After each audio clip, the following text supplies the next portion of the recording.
ಬೆಳಗಿನ ಜಾವ ಈ 10 ಕನಸುಗಳು ಬಿದ್ದರೆ ಅಪಾರ ಸಂಪತ್ತು ನಿಮ್ಮದಾಗುತ್ತದೆ. ಬೆಳಗಿನ ಕನಸುಗಳು ನನಸಾಗುತ್ತವೆ ಎಂದು ಯಾವಾಗಲೂ ದೊಡ್ಡವರು ಹೇಳುವುದನ್ನು ಕೇಳಿರುತ್ತೇವೆ.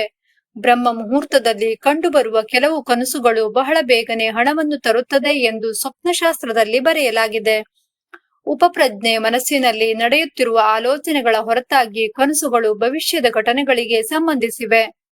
ಕನಸಿನಲ್ಲಿ ಕಾಣುವ ವಿಷಯಗಳು ಮುಂಬರುವ ಘಟನೆಗಳನ್ನು ಸೂಚಿಸುತ್ತವೆ ಎಂದು ಹೇಳಲಾಗುತ್ತದೆ. ಈ ಬಗ್ಗೆ ಇಡೀ ಸ್ವಪ್ನಶಾಸ್ತ್ರ ಗ್ರಂಥದಲ್ಲಿ ಬರೆಯಲಾಗಿದೆ. ಇದು ನಿದ್ರೆಯಲ್ಲಿ ಕಂಡುಬರುವ ಕನಸುಗಳ ಅರ್ಥವನ್ನು ಹೇಳುತ್ತದೆ. ಸ್ವಪ್ನಶಾಸ್ತ್ರದ ಪ್ರಕಾರ ಮುಂಜಾನೆ 3 ರಿಂದ 5 ನಡುವಿನ ಸಮಯದಲ್ಲಿ ಕಂಡುಬರುವ ಕನಸು ಆಗಾಗ್ಗೆ ನನಸಾಗುತ್ತದೆ, ಏಕೆಂದರೆ ಈ ಸಮಯದಲ್ಲಿ ದೈವಿಕ ಶಕ್ತಿಗಳು ದೊಡ್ಡ ಪರಿಣಾಮವನ್ನು ಬೀರುತ್ತದೆ. ಈ ಕನಸುಗಳು ಏನೆಂದು ಇಂದು ನಾವು ನಿಮಗೆ ತಿಳಿಸುತ್ತಿದ್ದೇವೆ. ಅದು ಒಬ್ಬ ವ್ಯಕ್ತಿಯನ್ನು ಅಪಾರ ಸಂಪತ್ತಿನ ಮಾಲೀಕರನ್ನಾಗಿ ಮಾಡುತ್ತದೆ. ಅಂತಹ ಕನಸುಗಳು ಸಂಪತ್ತನ್ನು ಪಡೆಯುವ ಸಂಕೇತವಾಗಿದೆ. 1. ಒಬ್ಬ ವ್ಯಕ್ತಿಯು ಕನಸಿನಲ್ಲಿ ಧಾನ್ಯಗಳ ರಾಶಿಯ ಮೇಲೆ ಏರುವುದನ್ನು ನೋಡಿದರೆ ಮತ್ತು ಅದೇ ಸಮಯದಲ್ಲಿ ತನ್ನ ನಿದ್ರೆಯನ್ನು ತೆರೆಯುತ್ತಾನೆ, ಆಗ ಖಂಡಿತವಾಗಿಯೂ ಹಣದ ಸಂಪತ್ತು ಹರಿದು ಬರುತ್ತದೆ. 2. ಸಣ್ಣ ಮಗು ಕನಸಿನಲ್ಲಿ ಮೋಜು ಮಾಡುವುದನ್ನು ನೋಡುವುದು ಹಣ ಪಡೆಯುವುದರ ಸಂಕೇತವಾಗಿದೆ. 3. ಕಲಶವನ್ನು ನೋಡುವುದು, ಅಂದರೆ ನೀರಿನಿಂದ ತುಂಬಿದ ಮಡಿಕೆ ಅಥವಾ ಕನಸಿನಲ್ಲಿರುವಾಗ ಯಾವುದೇ ದೊಡ್ಡ ಹಡಗು ಕಂಡರೆ ಅದು ಖಂಡಿತವಾಗಿಯೂ ಸಂಪತ್ತನ್ನು ತರುತ್ತದೆ. ಅದರ ಮೇಲೆ ಮಣ್ಣಿನ ಮಡಿಕೆ ಅಥವಾ ಮಡಿಕೆ ನೋಡುವುದು ಉತ್ತಮ. ಅಂತಹ ವ್ಯಕ್ತಿಯು ಶೀಘ್ರದಲ್ಲೇ ಅಪಾರ ಸಂಪತ್ತು ಮತ್ತು ಭೂ ಪ್ರಯೋಜನಗಳನ್ನು ಪಡೆಯುತ್ತಾನೆ. 4. ನೀವೇ ಅಥವಾ ಇತರರನ್ನು ಕನಸಿನಲ್ಲಿ ಸ್ನಾನ ಮಾಡುವುದನ್ನು ನೋಡುವುದು ಸಹ ಶುಭ. ಬೆಳಗಿನ ಜಾವ ಇಂತಹ ಕನಸುಗಳನ್ನು ಕಂಡರೆ ಅದು ಪ್ರಯಾಣದಿಂದ ಹಣ ಸಂಪಾದನೆಯನ್ನು ಸೂಚಿಸುತ್ತದೆ.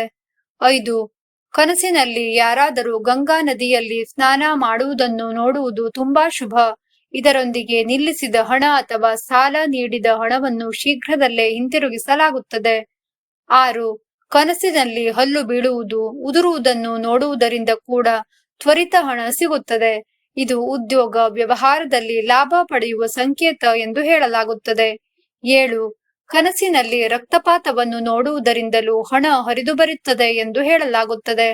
ಆದರೆ ಯಾವುದೇ ರೀತಿಯ ಹಣದ ಬಿಕ್ಕಟ್ಟಿನಲ್ಲಿ ಸಿಲುಕಿದ್ದರೂ ಯಾವುದಾದರೊಂದು ಮೂಲೆಯಿಂದ ನಿಮ್ಮ ಸಮಸ್ಯೆ ಪರಿಹಾರವಾಗಲಿದೆ ಎನ್ನಲಾಗುತ್ತದೆ. 8. ಕನಸಿನಲ್ಲಿ ನೀವು ಉದ್ಯೋಗ ಸಂದರ್ಶನಕ್ಕೆ ಹೋಗುವುದನ್ನು ನೋಡುವುದರಿಂದ ಶೀಘ್ರದಲ್ಲೇ ಆರ್ಥಿಕ ಲಾಭವನ್ನು ಸೂಚಿಸುತ್ತದೆ. 9. ಕನಸಿನಲ್ಲಿ ಅಗಲಿದ ಪೂರ್ವಜರ ಆಗಮನವು ಲಾಭದ ಸಂಕೇತವಾಗಿದೆ. 10. ದೇವಾಲಯ, ಶಂಖಚಿಪ್ಪು, ಗುರು, ಶಿವಲಿಂಗ, ದೀಪ, ಗಂಟೆ, ಬಾಗಿಲು, ರಾಜ, ರಥ, ಪಲ್ಲಕ್ಕಿ, ಪ್ರಕಾಶಮಾನವಾದ ಆಕಾಶ ಮತ್ತು ಕನಸಿನಲ್ಲಿ ಹುಣ್ಣಿಮೆಯ ಚಂದ್ರನ ಗೋಚರಿಸುವಿಕೆಯು ಪುರಾಣಗಳಲ್ಲಿ ಶುಭವೆಂದು ಹೇಳಲಾಗುತ್ತದೆ. ಫ್ರೆಂಡ್ಸ್, ಈ ಮಾಹಿತಿ ಹೇಗನಿಸ್ತು ನಿಮ್ಗೆ? ಇಷ್ಟವಾದ್ರೆ ಲೈಕ್ ಮಾಡಿ, ಕಾಮೆಂಟ್ ಮಾಡಿ, ನಿಮ್ಮವರಿಗೂ ಸಹ ಶೇರ್ ಮಾಡಿ. ಇನ್ನು ಹೆಚ್ಚಿನ ಮಾಹಿತಿಗೆ ಚಾನೆಲ್ ಅನ್ನು ಸಬ್ಸ್ಕ್ರೈಬ್ ಮಾಡಿ. ಇಷ್ಟೊತ್ತು ಈ ವಿಡಿಯೋವನ್ನು ನೋಡಿದ್ದಕ್ಕಾಗಿ ತುಂಬಾ ಧನ್ಯವಾದಗಳು.